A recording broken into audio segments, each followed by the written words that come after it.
नमस्कार, आप सभी का स्वागत करता हूं अपने YouTube चैनल सुरेंद्र सिंह बोरा में। साथियों, आज इस वीडियो के माध्यम से उत्तराखंड बीएड प्रशिक्षित बेरोजगारों की तरफ से मुझे ये सौभाग्य मिला है कि प्रवक्ता की भर्ती के लिए जो आयोग की तरफ से विज्ञप्ति निकाली गई है उसमें अधिकतम आयु सीमा में छूट के संबंध में बहुत सारे हमारे बेरोजगार साथियों ने मुझे कहा कि सर, हमारे संबंध में भी थोड़ा सा अपनी तरफ से प्रयास कीजिए, हमारे लिए भी थोड़ा सा प्रयास कीजिए, क्योंकि जो उत्तराखंड शिक्षा विभाग है, विभाग की तरफ से समय समय पर जो है कि नियमों के अनुसार जो समय होता है उस समय अनुसार जो है कि प्रॉपर समय में यानी कि प्रवक्ता की भर्ती के लिए विज्ञापन नहीं निकाला जाता। जब भी प्रवक्ता की डिमांड होती है तो विज्ञापन आने में 2 से ढाई साल जरूर लगा देते हैं, क्योंकि अगर 2 साल पहले प्रवक्ता की भर्ती के लिए अधियाचन भेजा गया होता है तो उसमें कम से कम जो प्रस्ताव अधियाचन आयोग को भेजा गया है तो उस भर्ती को आने में कम से कम 2 से ढाई साल लगते हैं। और दूसरी बात, एक चीज उन्होंने ये भी कहा कि हम जिन लोगों को सत्ता में भेज रहे हैं वही लोग बेरोजगारों को बाहर करने के लिए, यानी कि जिन लोगों को हम सत्ता में भेज रहे हैं, सत्ता तक भेज रहे हैं, वही लोग बेरोजगारों को बाहर करने का प्रयास कर रहे हैं। तो साथियों, ये बड़ा दुखद विषय है कि यानी कि कहने का मतलब ये है कि आप लोगों जो भर्ती से बाहर हो रहे हैं तो वो क्यों हो रहे हैं, समझ रहे हैं कि एक प्रॉपर ढंग से प्रॉपर तरीके से भर्ती प्रक्रिया सुचारू नहीं हो पा रही है, भर्ती विज्ञापन नहीं आ रहे हैं, तमाम चीज़ें हो रही हैं, तो उन अटकलों के कारण से भर्ती प्रक्रिया लटक जा रही है। तो मैं आप लोगों को बता देता हूं, जो अभी अधिकतम आयु सीमा के लिए याचिका के लिए डिमांड की जा रही है तो वो उन लोगों की जा रही है जो लोग अभी जस्ट विज्ञापन निकलने से पहले अधिकतम आयु सीमा यानी 42 वर्ष की आयु पूर्ण की कर चुके हैं और अब जो है कि वो जो है वर्तमान में लेक्चरर के फॉर्म भरने के योग्य नहीं हैं। तो ऐसे लोग जो है कि कोर्ट के माध्यम से एक याचिका लगा रहे हैं कि ताकि इन लोगों को अधिकतम आयु सीमा में इंटरिम रिलीफ मिल जाए और ये लोग अपना आवेदन प्रक्रिया भर सकें, तो अपने आवेदन प्रक्रिया को पूर्ण कर सकें। तो इन लोगों की तरफ से एक ग्रुप बनाया जा रहा है, उस ग्रुप के माध्यम से ये उत्तराखंड हाई कोर्ट के माध्यम से अधिकतम आयु सीमा में छूट चाहने के लिए इंटरिम याचिका लगा रहे हैं और माननीय कोर्ट से विभिन्न मुद्दों पर बात रखेंगे।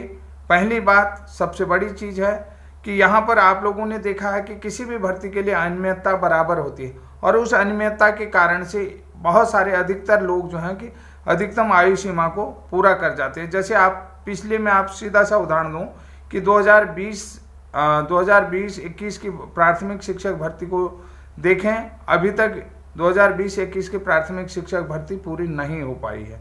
और दूसरी बात, अभी जो 2024 में प्राथमिक शिक्षक भर्ती प्रक्रिया चल रही है उसमें चौथी काउंसलिंग होने को जा रही है, लेकिन अभी भी पूरी नहीं हो पा रही है।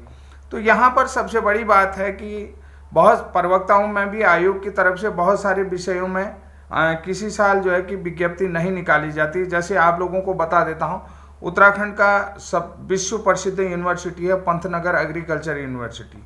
आप सभी लोगों को पता है पंतनगर एग्रीकल्चर यूनिवर्सिटी भारत ही में नहीं विदेश में भी प्रसिद्ध है। यहाँ से अधिकतर जो है कि गृह विज्ञान, बीएससी होम साइंस और एमएससी होम साइंस के प्रोग्राम कराए जाते हैं, डिग्री प्रोग्राम संचालित होते हैं। लेकिन इन अभ्यर्थियों के लिए देखिए यहाँ पर जो है वोकेशनल एजुकेशन है, बिल्कुल एक टेक्निकल एजुकेशन है। मैं इसको कहता हूँ कि होम साइंस एक टेक्निकल एजुकेशन है, बीएससी होम साइंस और एमएससी होम साइंस। तो ऐसे में देखिए और अन्य प्राइवेट यूनिवर्सिटियाँ भी हैं राज्य के अंदर, तमाम यूनिवर्सिटियाँ जहाँ पर home science, BSc home science honours, MSc home science करवाया जाता है, फूड एंड टेक्नोलॉजी करवाया जाता है। तो इन तमाम विषयों पर आज भी जो है कि प्रवक्ताओं के जो विज्ञापन आते हैं प्रवक्ता की भर्ती नहीं आती, इन विषयों पर जो है कि प्रवक्ताओं की विज्ञप्ति नहीं आती है। दूसरी बात है उत्तराखंड बोर्ड के द्वारा, उत्तराखंड विद्यालय शिक्षा परिषद यानी कि उत्तराखंड विद्यालय शिक्षा परिषद बोर्ड के द्वारा इंटरमीडिएट क्लासों में कौन कौन से विषय पढ़ाए जाते हैं, क्या उन सभी विषयों के अनुसार प्रवक्ताओं की भर्ती निकली हुई है कि नहीं निकली हुई, ये भी आप लोगों को देखना होगा। अब ये आपको कैसे पता चलेगा कि उत्तराखंड विद्यालय शिक्षा परिषद की तरफ से इंटरमीडिएट कक्षाओं में कौन कौन से विषय संचालित होते हैं, कौन कौन से विषय जो है कि कौन कौन से विषय मतलब पाठ्यक्रम लगाया जाता है, ये आपको देखना पड़ेगा। कौन कौन सा पाठ्यक्रम वहाँ पर पढ़ाया जाता है, कौन कौन सा विषय पढ़ाया जाता है। अब आपने देखा होगा कि अधिकतर जो है कि तराई क्षेत्रों में हमारे यहाँ कृषि विज्ञान भी चलता है, लेकिन आपने देखा होगा कि यहाँ पर कृषि विज्ञान को कौन पढ़ाता है, जीव विज्ञान वाला, वनस्पति वाला, लेकिन कृषि विज्ञान अलग विषय है। ठीक है, यहाँ पर अधिकतर क्या किया हुआ है, इन्होंने साइंस के टीचरों को मर्ज किया है। अब जैसे आप लोगों को बता देता हूँ कि जैसे होम साइंस है और एग्रीकल्चर है, यहाँ पर इन्होंने क्या करा कि साइंस के टीचरों को मर्ज किया, जबकि रिक्वायरमेंट है विद्यालय में, लेकिन ये भर्ती उन पदों पर प्रवक्ता की भर्ती नहीं निकाल रहे हैं, ये दुर्भाग्य है। दूसरी बात है इंफॉर्मेशन टेक्नोलॉजी। आजकल आप लोगों को सभी को पता है इंटरमीडिएट में इंफॉर्मेशन टेक्नोलॉजी पढ़ाई जाती है, चाहे अब यहाँ पर देखना पड़ेगा चाहे वो सीबीएसई से संचालित हो, जैसे आपने देखा होगा अटल आदर्श इंटर कॉलेज हैं, अटल आदर्श विद्यालय हैं और मॉडल स्कूल है, जवाहर नवोदय विद्यालय हैं, यहाँ पर सारे ये राज्य के संचालित विद्यालय हैं। यहाँ पर इंफॉर्मेशन टेक्नोलॉजी भी एक सब्जेक्ट पढ़ाया जाता है। आपने देखा होगा इंफॉर्मेशन टेक्नोलॉजी में यहाँ पर किसी भी कोई एक पद पर भी भर्ती नहीं आई है। तो ये बहुत सारे विषय हैं कि यहाँ पर इंफॉर्मेशन टेक्नोलॉजी के लिए भी पदों का सृजन नहीं किया गया है प्रवक्ता की भर्ती में। और बहुत सारे महत्वपूर्ण विषय हैं, आप लोगों को मैं ये भी बता देता हूँ कि और कौन कौन से विषय हो सकते हैं। सबसे पहली चीज़ मैं आप लोगों को बता देता हूँ कि प्रवक्ता के लिए अधिकतम आयु सीमा में छूट महत्वपूर्ण क्यों है, क्यों महत्वपूर्ण बिंदु है, किन बिंदुओं के आधार पर। जो लोग 42 साल की उम्र पार कर चुके हैं तो उन लोगों से निवेदन करता हूं कि अगर आप लोग प्रवक्ता का फार्म भरना चाहते हैं तो हमारे सुरेंद्र सिंह रावत जी से संपर्क कर सकते हैं, जो RKJSN जो स्कूल है, पब्लिक स्कूल है, कॉन्वेंट स्कूल है, RKJSN गैरसैंण में इंग्लिश के लेक्चरर हैं। तो उनका नाम है, आप सभी को बता देता हूँ, सुरेंद्र सिंह रावत जी, जो गैरसैंण चमोली से हैं। उनका मोबाइल नंबर आप लोगों को बता देता हूँ, 9555754892। तो आप लोगों को मैं बता देता हूँ 95 57 54 58 92 इनका नंबर है। तो आप लोग इनसे संपर्क कर लें। और अभी जो है कि वकालतनामे में साइन हो रहे हैं, वकालतनामा वहाँ पर जो है कि सबमिट किया जा रहा है, डॉक्यूमेंट सबमिट किया जा रहा है, ऑनलाइन डॉक्यूमेंट सबमिट किया जा रहा है। और जल्दी से जल्दी आप लोग इनके ग्रुप से जुड़ सकते हैं, इनसे संपर्क कर सकते हैं। अब आप लोगों को बता देता हूं कि जो अधियाचन की बात कर रहे हैं, आयोग में जो है कि प्रवक्ता की भर्ती के लिए प्रस्ताव कब आया है। जो पूर्व में रेफरेंस दिया गया है तो ये प्रस्ताव माना जा रहा है कि 2022 में, यानी कि अगर ये भर्ती जल्दी ही, इसमें प्रस्ताव तुरंत ही पास हो जाता तो ये भर्ती 2022 में होनी थी। तो जिस कारण से इन लोगों को जो है कि ये अधिकतम आयु सीमा पूर्ण करने का दंश नहीं झेलना पड़ता। ये लोग भी जो है इसमें फार्म भरने के लिए एलिजिबल होते 2022 में, अगर ये भर्ती आ जाती तो कुल मिलाकर के ये लोग भी फार्म भर। लेकिन फिर जो है कि इस भर्ती के लिए जो प्रस्ताव आया, आयोग के पास आया, अधियाचन आया, फिर आया है 1 नवंबर 2023 को, यानी कि 1 नवंबर 2023 को फिर अधियाचन आया होगा। तो यहाँ पर अधिकतर लोग जो हैं कि 1 नवंबर तक जो लोग अपनी आयु सीमा पूरी कर चुके हैं तो वो लोग इस फॉर्म प्रक्रिया से बाहर हो गए। अब जो है कि 1 नवंबर के बाद अब जो ये अधियाचन आ रहा है, यानी कि अब ये जो भर्ती विज्ञापन आ रहा है तो ये आ रहा है नवंबर 2023 में, इसमें फार्म भरने शुरू हो गए फिर 1 साल, यानी कि कुल मिलाकर के इस विज्ञापन को आने में 3 साल लग गए। अब जो साथी कह रहे हैं कि याचिका लगाना बेकार है, तो क्या ये सही है या गलत है, ये आप लोगों पर छोड़ता हूँ।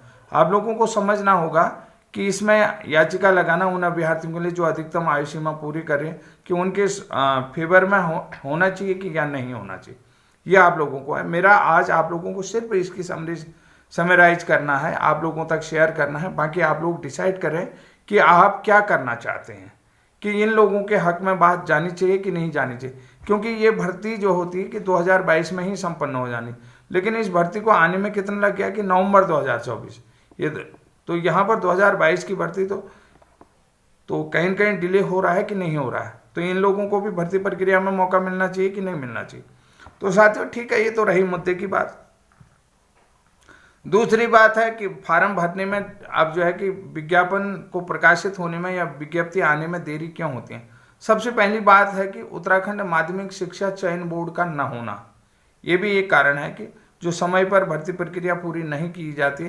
तो उत्तराखंड जो शिक्षा परिषद है या उत्तराखंड माध्यमिक शिक्षा बोर्ड है, उसके पास अपना जो है कि कोई माध्यमिक शिक्षा चयन बोर्ड नहीं होना, और वो केवल जो है कि उत्तराखंड लोक सेवा आयोग से इस भर्ती को कराती है। लोक सेवा आयोग के पास जब समय होता है तब वो इस भर्ती को कराता है। दूसरी बात है कि यहाँ पर उत्तराखंड में बीएड अभ्यर्थियों को क्यों मौका मिलना चाहिए, जो अधिकतम आयु सीमा, कि उत्तराखंड में जूनियर स्कूल सहायक अध्यापक भर्ती का आयोजन नहीं होता है, यानी कि जो जूनियर सीटी ग्रेड के भर्ती नहीं आते, रिक्रूटमेंट जो है कि जूनियर के लिए रिक्रूटमेंट यहाँ पर नहीं होता है।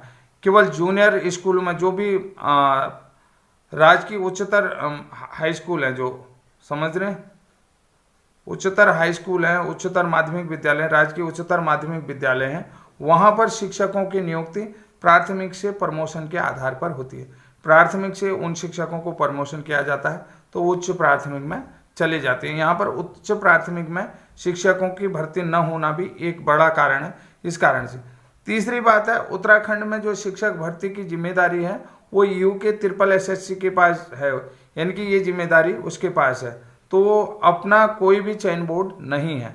तो यूके ट्रिपल एसएससी के पास समूह गौ की भी जिम्मेदारी है, बहुत सारी जिम्मेदारियां उनके पास हैं, तो इस कारण से भी भर्ती विज्ञापन में डिले आ रहा। तो ये बहुत सारी, तो इन सारे साथियों को मेरे हिसाब कोरोना वायरस के कारण से भी प्रतियोगिता परीक्षाओं पर असर पड़ा है, ये भी एक कारण है कि भाई जो डिले हुआ 2022 में, तो उसमें जो है कि कोरोना वायरस के कारण भी प्रतियोगिता परीक्षाओं में असर पड़ा। तो इस कारण से भी इन लोगों को कम से कम 2 साल का एज रिलैक्सेशन दिया जाना चाहिए। और मेरा कहना तो ये है कि जैसे उत्तर प्रदेश में जो शासकीय विद्यालय है वहाँ पर भी अभ्यर्थी की एज जो है 58 साल मांगी गई है, हिमाचल प्रदेश में भी 58 साल मांगे गए, सेंट्रल स्कूलों में भी शिक्षक की भर्ती के लिए 58 साल एज लिमिट रखी गई है। तो मेरे हिसाब से मैंने इन लोगों से यही कहा कि आप सीधी सीधी डिमांड करें कि पर्वतीय राज्य, जो विशेष पर्वतीय राज्य है हिमाचल प्रदेश, उसी की तर्ज में यहाँ पर भी अधिकतम आयु सीमा में छूट रखी जाए, यानी कि 58 साल।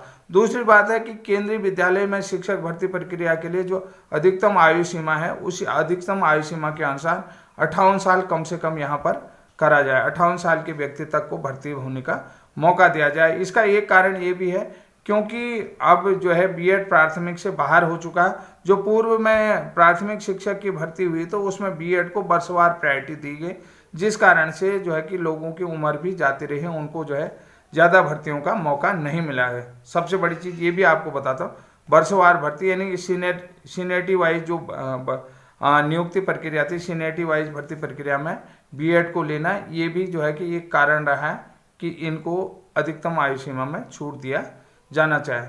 और चौथी बात आप लोगों को बताता हूँ, कोविड-19 की वजह से प्रतियोगिता परीक्षाओं के लिए अधिकतम आयु सीमा में 1 साल की छूट पर कैबिनेट का फैसला भी है।